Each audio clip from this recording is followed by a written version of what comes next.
I'm Shane Hoefer, and this is where I sit down with some of the most interesting individuals that come into my life.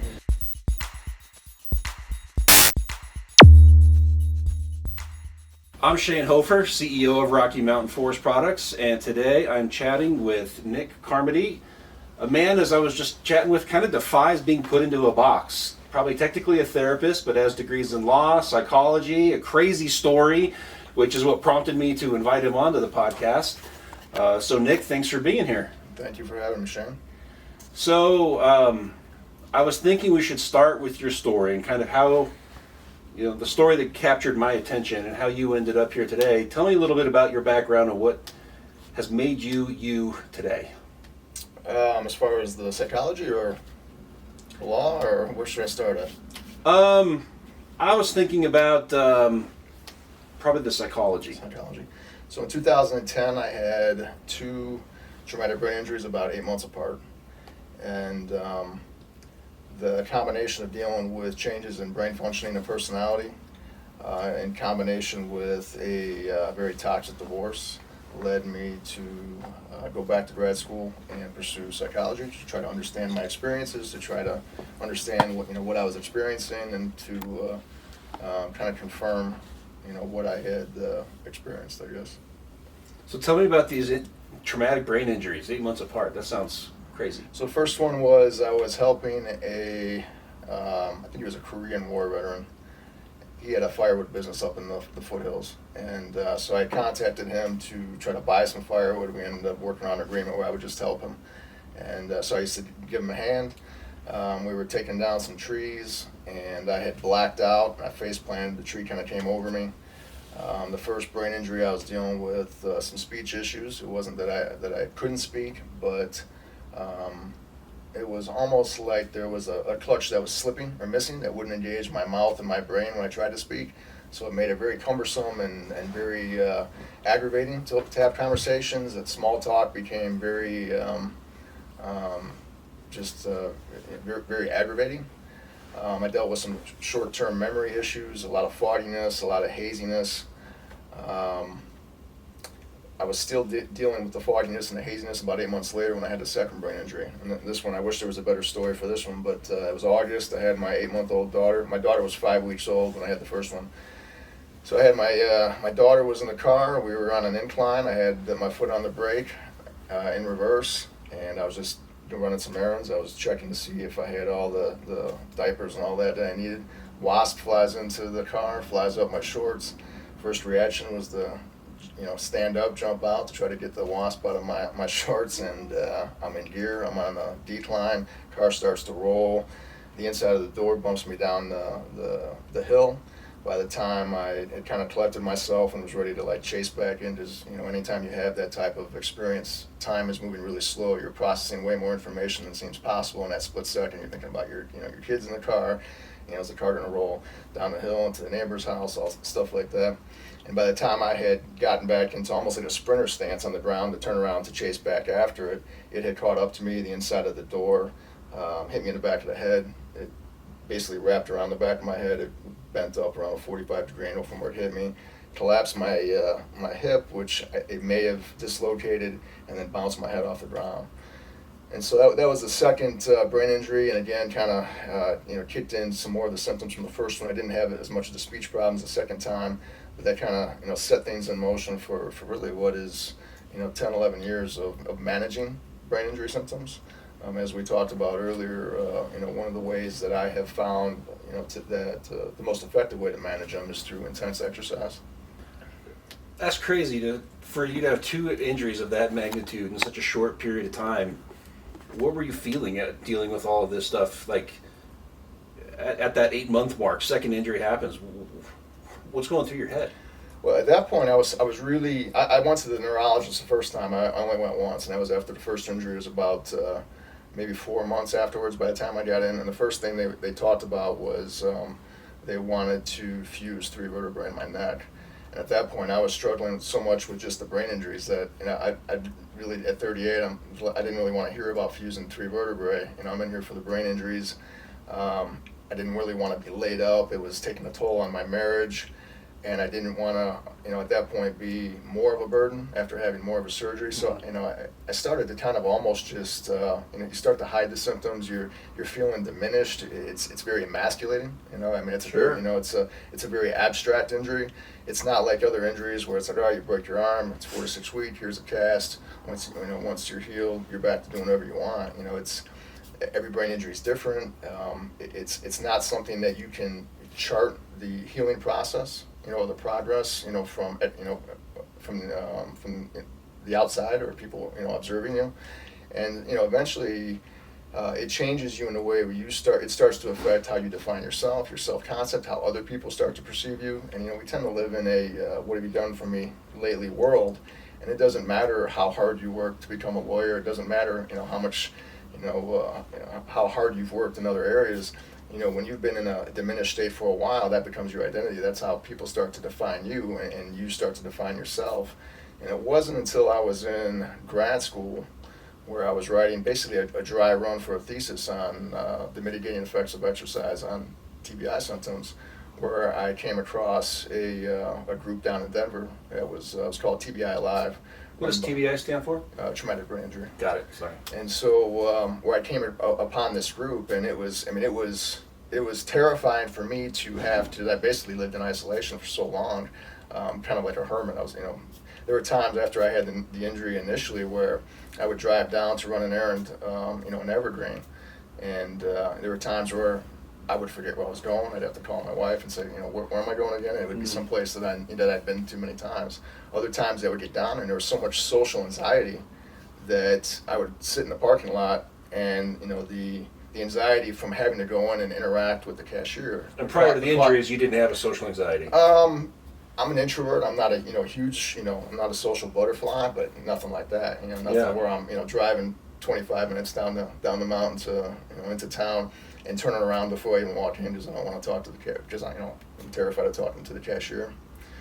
And so I had that same experience when I was in grad school. It's like, all right, well, you got to find a population study. This is a thesis. You're going to have to find some participants for your study, and it was terrifying to have to kind of put myself out there and be social and contact people. And luckily I found this group, and finding that group was important because it allowed me to kind of be a witness to my own experience. It was the first time I had interacted with other TBI survivors. Give you perspective. To hear that the common, how many relationships were lost.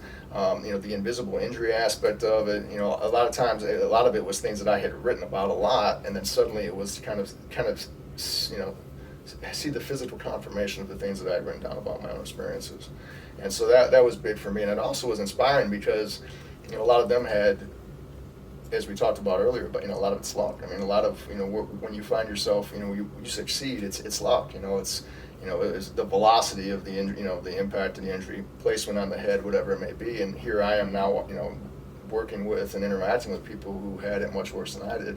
And so that, it almost becomes, for them to see me come in and be able to do what I was doing after 2 brain injuries was, it was almost uplifting, for them, to kind of like almost vicariously live through my progress. And so, knowing that I had that effect on them was very uplifting for me. Was that kind of the first time you saw that you might be able to turn this into inspiration for others? No, that was actually before I went to grad school. That was kind of part of the motivation to go to grad school. Was that when I was working out, there were times when I was going to through my divorce and at my low, and I've talked about this in on some other podcasts and I've written about it. But on March 4th of 2014, I'd written a suicide note because I didn't want to go out without saying goodbye to my then 4-year-old daughter. And it was also at a time one of the things that I kind of fell into was that there were a couple nights there, the 4th, the 11th, the 18th. It was for whatever reason it was Tuesdays, where looking back, I don't know how I made it through those nights because it was that bad. I would have my laptop cord wrapped around my neck and just ready to go. And one of the things that I kind of fell into was that I started recording myself when I was at my lowest point with my laptop. And then when I would, the next day or whenever, when I felt slightly better, still, miserable, but better than what I was, I would watch it. And watching myself at my lowest point at a slightly better point gave me a certain perspective that the next time I hit that lowest point again, I had the memory of the perspective I had of watching myself when I was there, but feeling slightly better, right? Yeah. And that allowed me to kind of push through it a little bit and just kind of like, I did a lot of drugs when I was younger, right? And that was, maybe we'll get into this, that was one of the motivating things that led me to law school was drug use and actually some legal issues, getting arrested. And so I had a lot of experience with psychedelics, and I would kind of almost lean on that experience and be like, look, man, almost like a bad trip, this isn't real, right? You're not gonna feel like this tomorrow. You're gonna feel differently. Don't make any decisions tonight. And that was kind of the way, one of the ways that I kind of worked my way through it. Luckily, because of my background in sports and working out, I was always able to find myself, the energy or the motivation to get to the gym. And while I was there, one of the things that I was realizing was that kind of the no excuses mindset with physical exertion was kind of carrying over to my thought process, right? While I was in, no excuses, don't cut any corners. In mindset, I would ask myself hard questions, and I would give myself hard answers, uncomfortable answers oftentimes about my situation, where I was at, So honest answer with yourself during the workout itself. During the workout. So what I realized was that, this is basically what I'd be doing if I was at a psychologist or a psychiatrist, right? I mean, I'm basically, this is what I would be asked and what I would be responding to if I was on a couch, right? And so when I started thinking about that, and I started kind of, seeing that, I think there's a need for this. I think there's some space to kind of incorporate this, whether it was working with former military people, former law enforcement, former athletes, people who had brain injuries, who were struggling to get back to who and what they used to be, or in the alternative with the acceptance and the realization that they never would, because that was my struggle at the time. It was like, what the hell, am I always going to be this, shell of myself? Am I going to be diminished? Am I going to come back to 70%, 90%? What is it going to be? And so when I started to realize how I was pulling myself out using exercise, that's when I, first kind of started to have that concept. All right, well, what? Last time you found yourself in trouble, what did you do? And this was, pre-law school. It's like, well, I went to school. Okay, well then, go back to school. And I started to conceptualize, well, maybe I have a, therapy. I have an office, and I got a gym in the office, and I bring these guys in here, and I basically run them through the same thing that I was running myself through at the time when I was, healing myself. So many aspects of that to touch on. I actually, when we first moved up into the Evergreen area, we weren't sure if we wanted to stay, so we were rented for a while. And the landlord we had, super, super nice guy. He was very helpful, helped us get settled into the area, just very, very accommodating. Don't talk to him much first year. We end up renewing the lease for a year. We interact with him again. Totally different guy. And was just, it was combative, and it was kind of jarring. He was such a different person. And then someone had told us that he had suffered a traumatic brain injury on a four-wheeler during that year. In between. In between. Yeah, you met him, yeah. And so, you were talking about the invisible injury. Mm-hmm. And so he was still, very early on in his recovery process. That was my first exposure to just seeing how someone can look just fine on the outside, but there's so much going on the inside. And his partner was his wife, and you could then feel the strain. They were such a seamless team prior to that, and you could see how it put a bunch more on her shoulders, and you could just feel the tension between them. So I had a chance to watch this play out over long term with somebody else a little bit from a very distant perspective. It's a tough road, man. So I just have a little bit of appreciation for what you're describing there, and the strain that puts on all these relationships. And I can only imagine both of those guys as a married couple are probably wondering, is life ever going to go back to the way it was? Is this the new normal? If this isn't the new normal, how good could it get if it can't get back to the place that it was? How did you battle with that uncertainty? How did you deal with that? Yeah, I think for me, a lot of it was almost, we kind of talked about this a little bit earlier, but there's almost a certain defiance or, I don't know how to say it. Can I swear? No. Absolutely. Okay. You know what? It's almost like, this. I don't care what the situation is. I'm just not gonna. I'm just gonna be defiant about it. I'm not going to. Sometimes it's, you don't want to live your life for other people.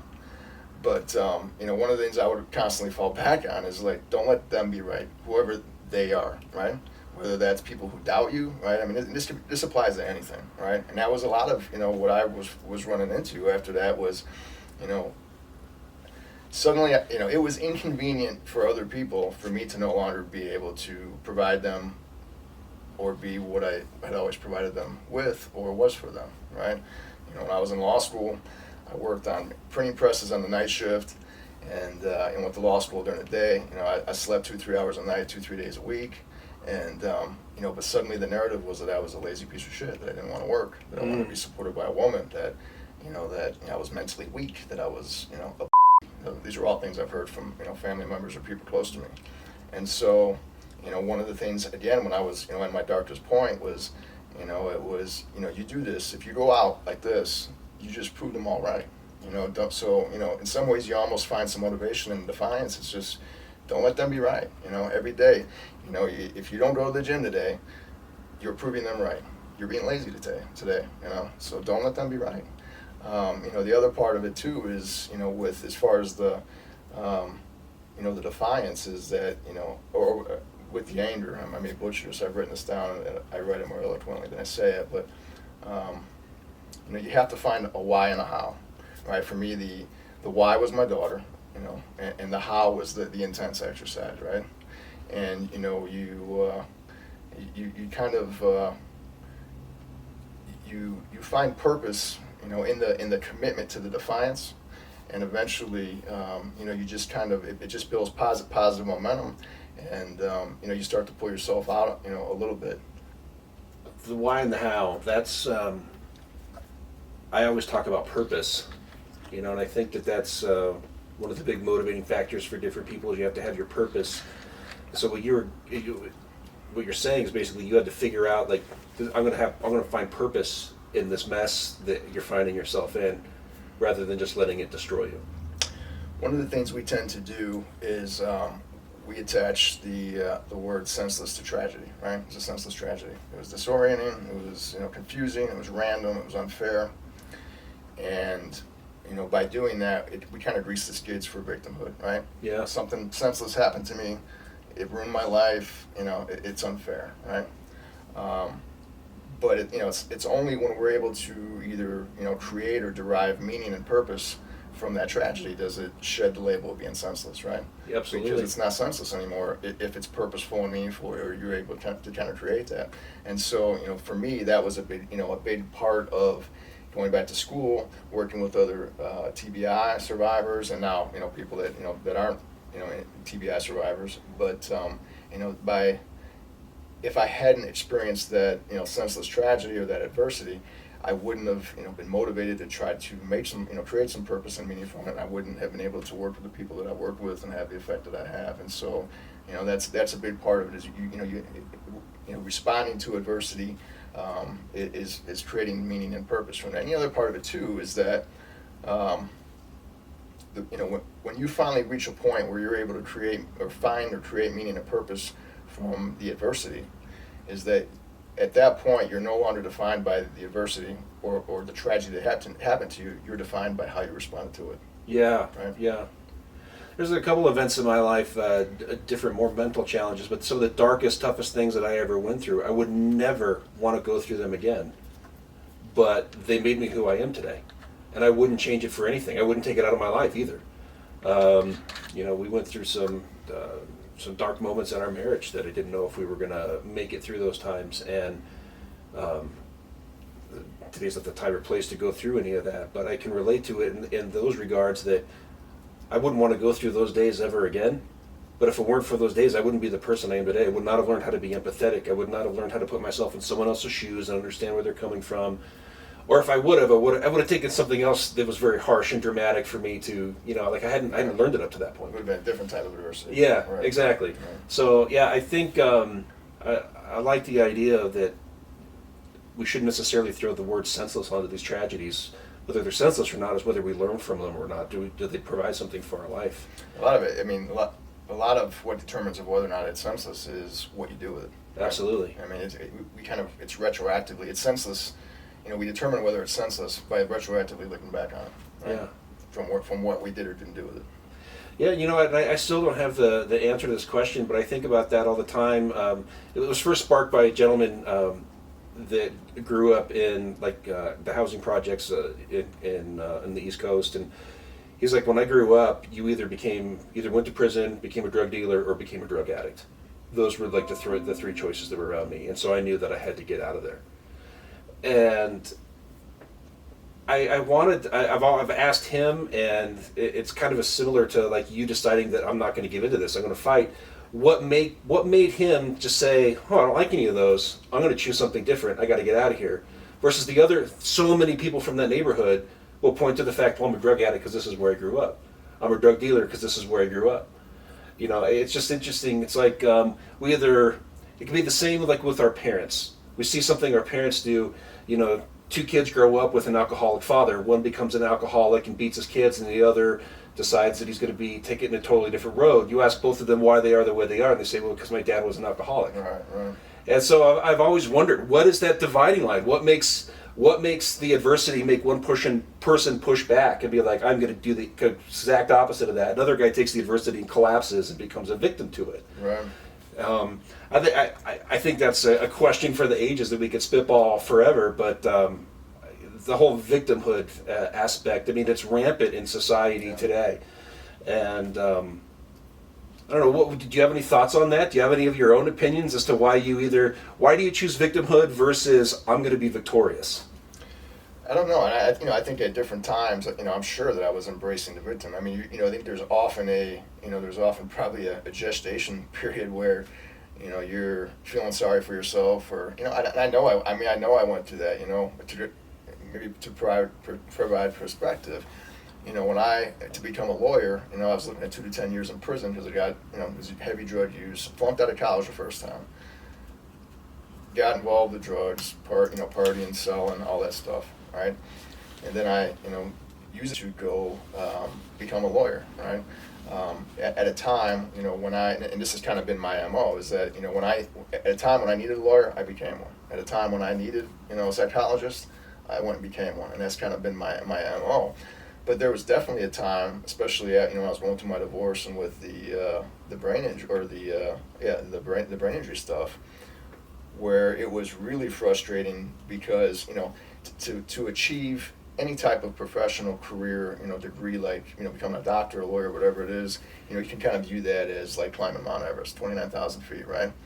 If you start from a really good childhood and you don't have any adversity, whatever it is, right? You're at sea level. You got to climb 29,000 feet. Well, partly because of my situation as a kid, partly because of holes that I dug for myself with the legal stuff and the drugs. I had to climb many thousands of feet just to get to sea level, and then I had to climb 29,000 feet to become a lawyer. And then once I had the brain injuries and I was sitting there basically unemployed, no money, no job. I'm from Chicago. I didn't have any friends or family out here, and suddenly realizing at one point I was working up at Elk Run assisted living facility for $11.75 an hour in the kitchen, right, with a law degree. I'm a member of Mensa. I got according to them, an IQ that approaches 150, and I'm making less than $12 an hour working in the kitchen, and that was very unfair, right? It felt extremely unjust. And then when I started to think about going back to school and becoming, working in psychology, it's like, you got to be fucking kidding me. I got to do this again, right? I mean, I've already, how is this fair? How is it that, I was dealt the hand that I was dealt. I didn't play it well at the beginning, but then I, was able to rise to the level that I rose, and now I got to do it a second time. It was devastating, and it was really, really, as I said earlier about luck. I mean, there were times my second day in that graduate program, the first assignment, I was firing off emails to professors saying, I think I bit off more than I can chew. I don't think that I can do this anymore at this level with the brain injuries and what I've been through, with the divorce, and I just don't think I can do this anymore. And it was, it's that thin of a margin. Luckily, I stayed with it. I wrote a good paper for that class. I got an A. The next class was an A. I ended up finishing with a 4.0. But I would never have thought that I could have done that. It was a very thin margin between giving up and kind of, accepting your victimhood or not. Even a year before that, or a couple years before that, I had to take prerequisite classes at Red Rocks, and I was, in such an emotional wreck, psychologically, emotionally, with everything that was going on, the brain injuries, that I'm sitting in community college classes with kids that are young enough to be my kid, right? And I got the law degree, and all that stuff. And when they're asking you to go around the class and stand up and introduce yourself, the social anxiety, I was shaking, right? I didn't know if I would be able to even tell my story without breaking down and crying about, because of just the place I was in. I almost got up and left, and either one of those times, that would have been the end of it. And so, it's there's a very small margin for error between, accepting the victimhood and kind of stepping beyond it. And who knows, maybe if I would have had to introduce myself the day before at the community college class, maybe I walk out. Or if I would have had to, complete that assignment, the day before for grad school, maybe I finally, I withdraw from classes. I don't know. It's very, it's a thin margin for error. So being where you're at now, if you could go back and give Nick some words of advice, or somebody else that's in that place right now where they're on the cusp, looking up at a journey that they're like, I don't know if I can do this, what would you say to that guy? I don't know if I would say anything myself. I just kind of let myself, struggle and figure it out the way I did. But for other people, it's kind of like what we talked about earlier. Is everybody's got doubters. Everybody, a lot of times, people are patting you on the back because they're looking for the soft spot to put the knife. A lot of times, in this country, we love to build people up, to knock them down. So everybody in their life has told them that you can't do this, or you're not good enough, and a lot of times that voice is our own, and so don't let them be right if it's other people. Don't let yourself be right if it's yourself. But you're always capable of doing more than what you think you can, right? I mean, if you're say you're on, I don't know, the Stairmaster, right, and you're exhausted. One of the things that I tell myself when I'm fatigued, when I'm doing something physical, and it's like, holy shit, man, I'm tired, and it's like, well, are you tired, or are you uncomfortable? Well, actually, I'm uncomfortable. My legs are burning, right? Okay, well, when has life ever been comfortable? That's true. Keep going, right? And it's just kind of that mentality, just kind of putting it in perspective, or compartmentalizing, tough things. All right, I'm going to do 20 reps, or I got 20 minutes, or classes, I got to be at work for another, 20 minutes. Break it up into, 5-minute increments, or 5 rep increments, or whatever it is. And because sometimes when you look at, a challenge comprehensively, it's overwhelming. Just break it up into small steps. Just, okay, I'm just going to get through one class. I'm just going to do one grad school class, okay? And then you can quit. You negotiate. Yeah. It's kind of same thing with like suicide. Don't do anything tonight. If it sucks tomorrow, we'll revisit it. But tonight we're not going to do it. And then you get to tomorrow, and then you just keep making that negotiation, and keep negotiating with yourself to keep going. So how did you take your experiences and use that today to help other people through physical exercise? I know that that's part of the way that you do therapy with a lot of youth. You are big on the tie-in between mental health and physical health. Same way it helped you, you're trying to use that to help others. Tell me a little bit about that. Just on the surface, one of the reasons why I incorporated it is because guys at any age, whether they're kids or adults, they don't want to sit in a room staring at each other talking about feelings. Like this? Like this, right? And so, one of the things that I try to do is get them out, even if it's just walking, right? I mean, you're walking, you got the rhythm of your steps, you're looking where you're going to put your foot, you got your heart rate increased, the rhythm of your breathing. You can kind of look over at each other and make purposeful eye contact when you're making a point. But you just kind of a very naturally free-flowing conversation from a more, I guess, intense standpoint is that I believe that it's very difficult for us to be mentally healthy if we're not physically healthy. We have evolved from an evolutionary standpoint to deal with stress, right? Through our fight or flight response, right? Thousands of generations it took us to evolve into this. Well, depending on your ethnicity, what part of the world you're from, in the span of 1 to 3 generations, we're trying to devolve from what it took thousands of generations to evolve into, with the sedentary lifestyle, with technology, with all those things like that. And so our bodies are basically rejecting the modern lifestyle the way they would reject an organ transplant, right? And we see that with type 2 diabetes. We see that with 69% of the country is obese or overweight, and it's not surprising that our depression and our mental health, our anxiety has gone through the roof. And as I was telling you earlier, in 2013, there were 270 million prescriptions of antidepressants written, right? 330 million people in the country now. Doesn't mean that 270 million people got one, because some people are getting multiple prescriptions. But that just kind of shows you where we're at with that. So one of my philosophy is pharmacology has its place, absolutely, right? But it should be there should almost be a progression of force applied, with the tip of the spear.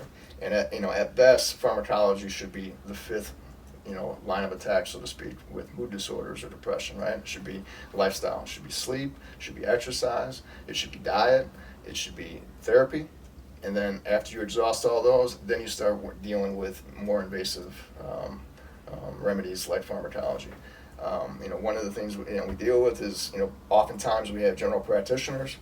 The reason they're general practitioners is because they didn't specialize, right? And someone comes in and says, I'm depressed, here's a prescription for Lexapro, right? Yeah. So now they're practicing in an area, psychiatry, that they didn't specialize in. Right. And so, it's really easy. It's the, get rich quick mentality. It's kind of a lottery ticket to make me feel better. Whereas, there's other things that we can deal with, with the lifestyle choices to kind of see where we're at to try to deal with that. Yeah. Similar, but not similar. One of the common, I always think how I can relate to someone's story. One of the things that I went through where I had a hidden injury, so to speak, is I had shingles, and then after I got shingles in my face, I had chronic nerve pain thereafter. And so my general practitioner tells me, this it's called post-herpetic neuralgia. It could go away tomorrow. It could last forever. We just don't know. And the solution at the time was, dealing with nerve pain. Here's some pain pills. And so it was kind of like, what's the lesser of two evils? To be zoned out on pain pills or to be dealing with pain? And so that was where I feel like that was my low point of me being a bad father and a bad husband. And it was a conversation with my dad that actually helped me at the time just to decide that I needed to change on something that I didn't think that I had the power to change. And so was there some dependency? Did you develop dependency? Well, it got to the point where, it got to the point where it didn't really take the edge off the pain anymore, and my dosing just kept going up and up and up. I was on it for I think 9 months or 12 months, somewhere around in there. And it was getting insane, the amount that I was taking on a daily basis, but it wasn't helping anything. And I think at the time too, like in the beginning, you'd get a little buzz from the pain pill, and you kind of felt like I deserve this because it's the counteract of the pain that I had. Then once you start building immunity to that, you don't get a buzz from it anymore. And so then you kind of like, now I'm just miserable and I'm zoned out and I have pain. And my general practitioner who got me on this stuff actually ended up being the one that saved me. It was my dad. My dad's just like, I think you need to just decide to get off these things. And I'm like, what do you mean? Like, I have pain. And he just said, when I decided that I was going to quit smoking, I just quit smoking because I made the choice. I just decided.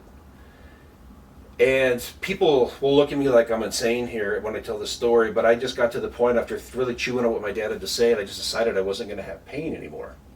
I wasn't going to do it.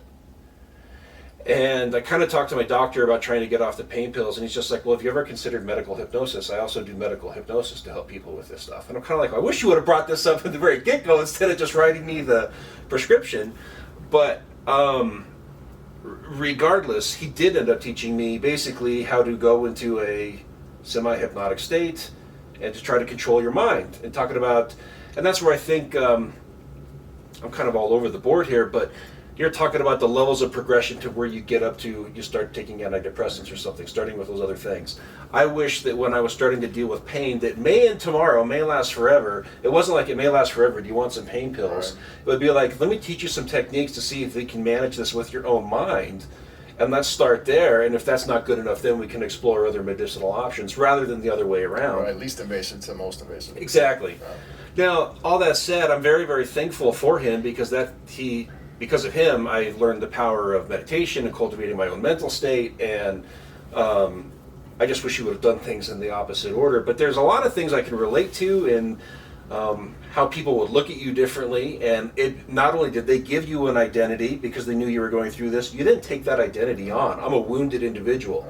Right. I have chronic pain, and part of that change was me just being like, I'm not going to have that as an identity. I don't want that identity. I just decided, with the help of talking with my dad one day, of like, I don't want to be that guy. I don't want to be seen as weak. I don't want to use this as a crutch as to why I'm not doing things in life. I want to get rid of this and use this as a launch point to actually do something in life. And again, that's one of those things that I wouldn't want to go through again, but it gave me brand new empathy that I could not have had for people that have gone through similar situations or have invisible injuries. It helps me understand, like, dude, I have no clue what they're going through because no one knew what I was going through just by looking at me at the time. So there's so many little aspects of what you're saying I can relate to from totally different experiences, but they're similar.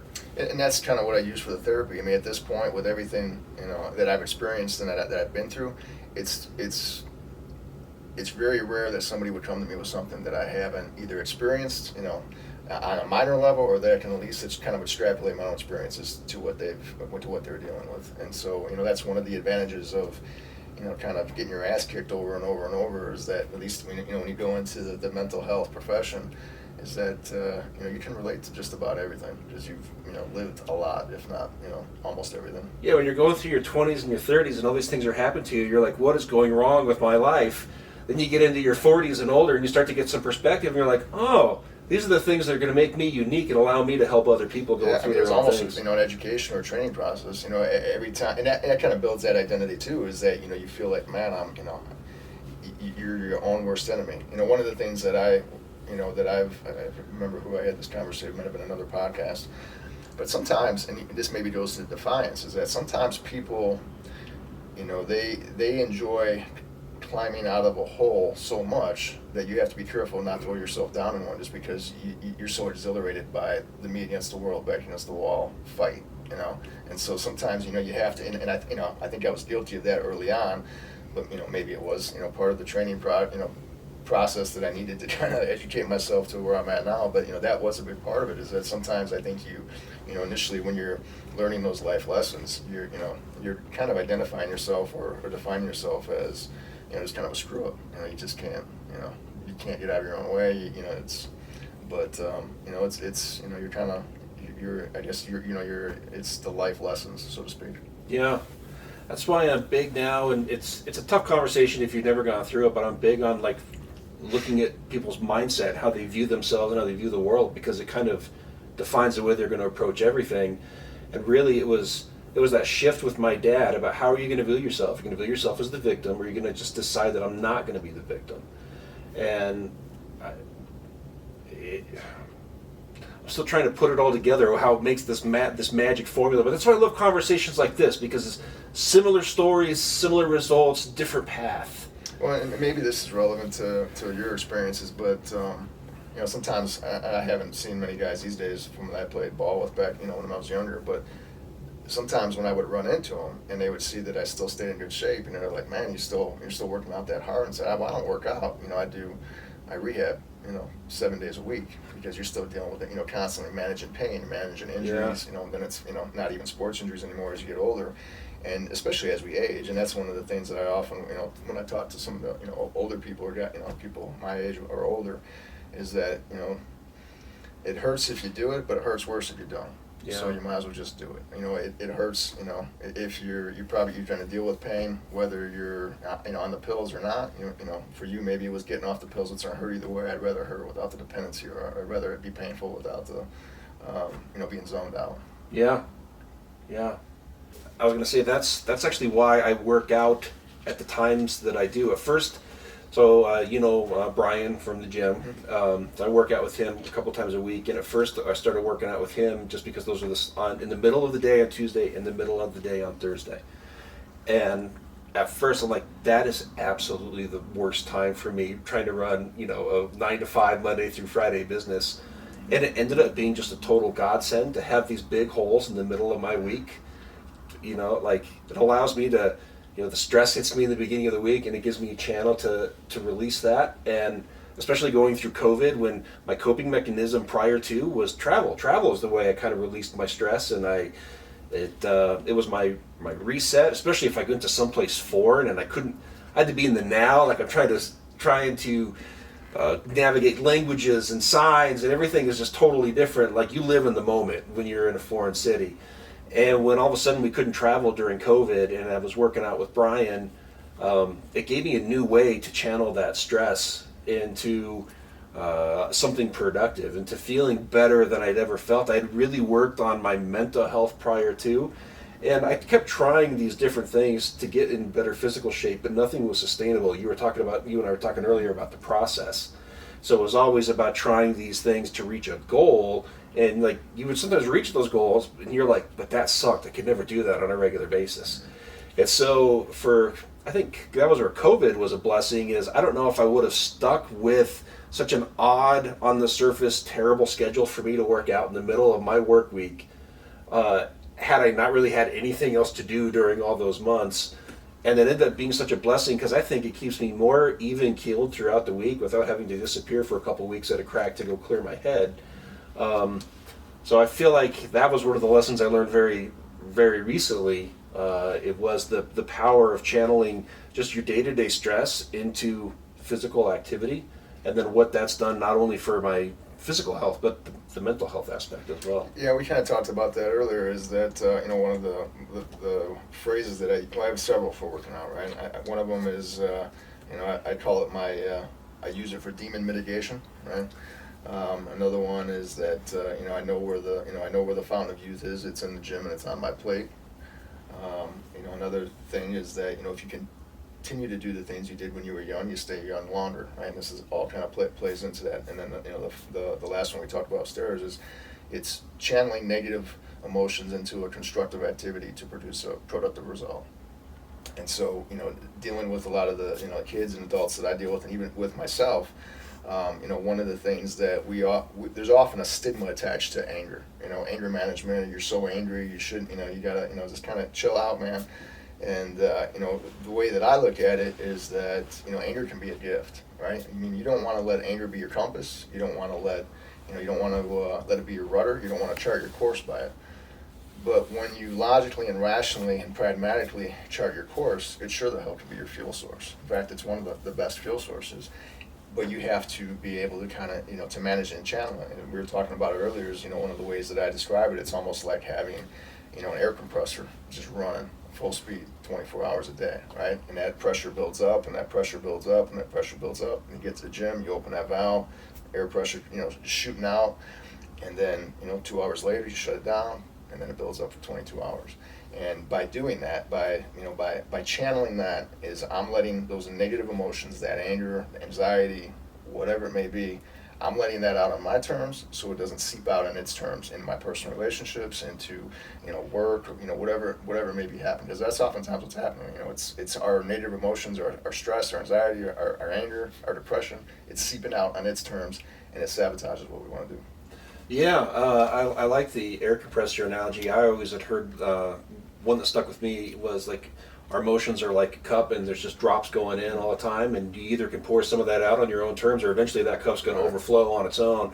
And for years, man, I would hold it all in, and then it would come bursting out at the weirdest thing. The smallest little drop would make that cup overflow, and I would have these just massive outbursts of anger.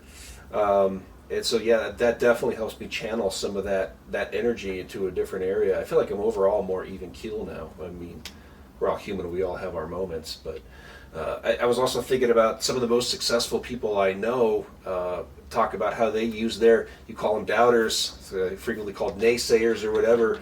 They use that as their fuel.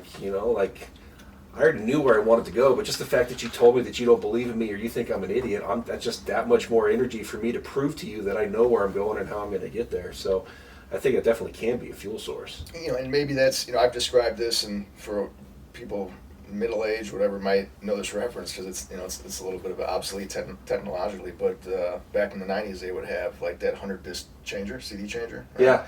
And I would describe this to people, especially when you're going through rough times, and you're looking for something to kind of motivate you. And so I would describe it as like almost like, hey, you're just kind of running through the catalog, like what am I pissed off? What do I want my workout to focus on today? What am I pissed off about? Who am I pissed off at? Maybe even what do I hate today? Whatever it may be, right? And you just kind of, you find that disc, you push play, it inserts, and that's kind of like it's almost the theme of the workout that day. When you watch, if you've watched The Last Dance with Michael Jordan and the Bulls. I have actually not seen the series. Probably much to the chagrin of Ty around the corner over there. Yes. But if you, a guy like him, he was, one of the most gifted self-motivators that we've had. Probably pathological. A guy like him, Yep. But for the fact that he just happened to be in an ecosystem where his, pathological competitiveness was a gift.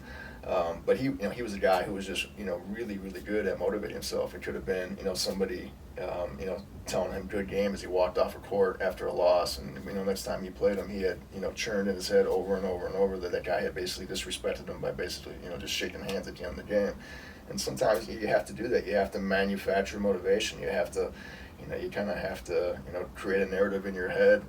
On days when you don't want to do it, or when you're feeling tired, you don't want to pull an all-nighter for school. You don't want to work 100 hours or 90 hours that week if you got a big project or whatever's going on. You got to find ways to kind of push through discomfort, fatigue. Absolutely. So with your background, how did you end up spending more of your time on the therapy side of things now, or am I incorrect on that? Did you spend more time doing therapy than law at this point? I don't practice law at all. I identify as more as a psychologist, as a therapist. If I had to, I don't know if I would say that. I think that this was where I should have been. It just came late. I've always been kind of the same motivation behind both. It was just a wrong vehicle, maybe. Well, I think therapy that more as a better vehicle. I think I'm more naturally oriented towards psychology, just the way my mind works. And for me, I just had this. I came across somebody online the other day who was also a lawyer in mental health, and it's like it's almost two antithetical fields, right? The law is the conflict business. Yeah. Right? People who are often drawn to the law. They're conflict oriented. It's very adversarial. It's very contentious. It's that us versus them mentality. It's about winning, and it's very it's high stress and high conflict. Whereas mental health, it's about conflict resolution. You got conflict with your relationships in your life. You're conflicted with something in your career or whatever it may be, and so I'm much more oriented to kind of resolving conflict than I am with engaging in it. So, do you, from what I had seen with what I have seen with you with clients at the gym, is you work a lot with the youth. Is that where you specialize, or do you work with anybody? I contract with two different nonprofits. One of them is Resilience 1220 up in the foothills, and it's all privately funded. They do amazing work. Kids get 10 free sessions. And so, it provides an opportunity for kids who maybe don't have insurance or maybe aren't on Medicaid. So that's a really good organization up there. I also contract with Griffith Centers for Children, and that tends to be a little bit different demographic. I deal with a lot of kids who have dealt with high levels of trauma. Most of the ones that I work with are in foster care. And that's all Medicaid kids, usually. I also have some private clients. I've had clients that I've worked with into their 70s. I'm currently working with a TBI survivor in her 60s. She was in a really bad car accident, and to kind of the theme with the exercise, she used to play softball and competitively, and she no longer plays. She hadn't played softball in 8 years, and so our second session we were throwing around softball, the baseball gloves, and the last time we met, we were at the batting cages because that's what what she wanted to do. She was trying to, and we kind of incorporate that with the progress is to, and one of the things also with the TBIs, and this is true of a lot of rehab and really life in general, it's not linear. And so you can't get caught up in the dips, right? In the non-linear dips or regression, right? You got to focus. It's like a like a chart. If you get up close to a chart, you're going to see, if you back up and give some perspective, the trend line is all up. Right. If you get too close, you're seeing where the daily regressions or the every third day regression or whatever it is, and we tend to oftentimes, our achievements, our relief, we dwell on the setbacks, right? And so just trying to stay. Hey, remember 6 weeks ago when I met you, you were in a walker. We're at the batting cages today. You felt like crap yesterday, but focus on the trend rather than the minor regressions. The more you're talking about your philosophy of doing therapy with physical activity, it makes so much more sense. Like, in some ways, it makes me see the stupidity of having a podcast in this type of environment, because normally if you and I were getting to know each other, we'd be having a beer or we'd be doing something. We wouldn't be necessarily just sitting down and tell me about yourself. It makes a lot of sense. Well, if you told me there'd be beer, I would have came sooner. Just kidding. The last podcast, we actually were drinking whiskey. We were drinking Japanese whiskey with a guest. So maybe we need to make something like that more of a regular occurrence. But I think that's pretty genius. Do you see that are there more therapists that are incorporating physical activity, or just trying to break the typical mold of like sit down on my couch and like let's talk with the snap of a finger? Yeah, I'm not sure. I mean, I don't actually know a lot of therapists. I'm not aware of anybody else that's doing it. I'm sure there are people that are doing that. I know there's some you get some retreats. I've seen some programs. I don't know if that's like a normal routine, but I have seen certain retreat programs where people go in and there's some mental. It's oriented to mental health.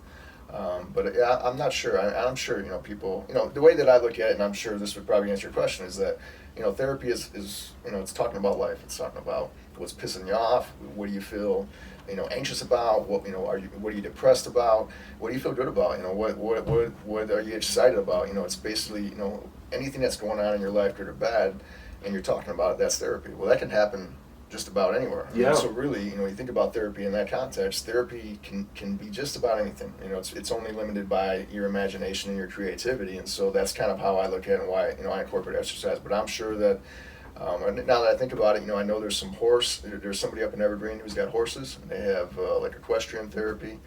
I know there's some that incorporate pets. There's some people I think are incorporating art. So yeah, there's different types of, basically anything that you do that you can connect with a kid, whatever they're interested in.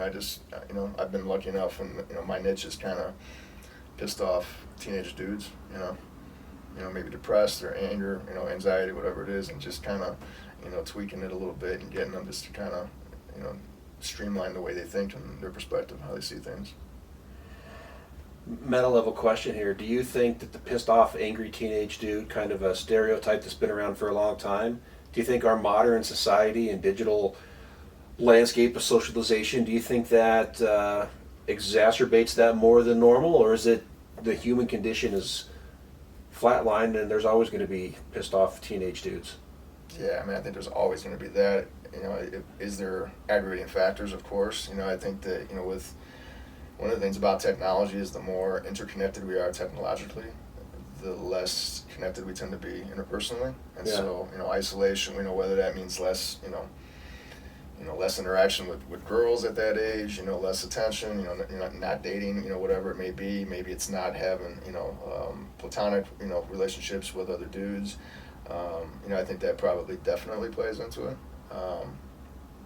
It's probably relative to the era, to the time period. Yeah, that's why even though we're doing a podcast, a digital medium, I still prefer to sit down face to face versus trying to do them over Zoom. I've obviously done some over Zoom, but man, you just can't connect to somebody the same way as if you can look him in the eye and sit a few feet from them and get a feel for him. I completely agree. I had when COVID first started, we had to switch to Zoom when I had a 7-year-old and I had a 11-year-old. They were brothers, and they actually witnessed a sibling die, and trying to connect with them and talk to them over Zoom, it just, I mean, it just doesn't translate. I don't feel like I translate, my presence physically when I'm with these kids, and it got to a point where it's like, even as COVID was going, it's like, you know what, there's going to be risk, you just have to I had to go, I had I was supervising a visitation for another family, and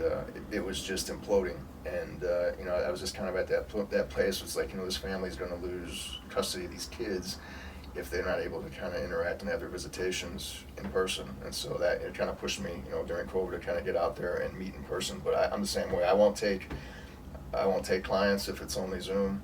I don't think that I translate well. I don't think, I'm sure there's some that are therapists that are really good with Zoom, but I'm the same way. And, especially if I'm trying to do exercise and very physical activities. Yeah, I mean, for it's sure. kind of the antithesis. Exactly, Of what I'm just trying to staring do, at a screen, completely exactly. immobile. So. Yeah. Well, cool. I think you gave me a lot of food for thought. It even makes me think about. I always want these conversations to be as just conversational between two people as possible. And I realized that just even having it in the studio like this takes away from that, because it adds an unnatural element to things, just because this is not how I would normally go about getting to know somebody. So, I mean, at the very least, you gave me food for thought on that, not to mention all the mental health things and overcoming adversity. But I really want to thank you for taking the time to come down today and share your story and some of your thoughts on things, because I think it's an inspirational story that if you can overcome everything you did, hopefully someone out there can take a page from this and be inspired to be like, you know what, maybe my situation is not so bad, I can overcome my worst case scenario as well. So thank you for taking the time to come down and share. Thank you for having me. I enjoyed it. All right. Yeah.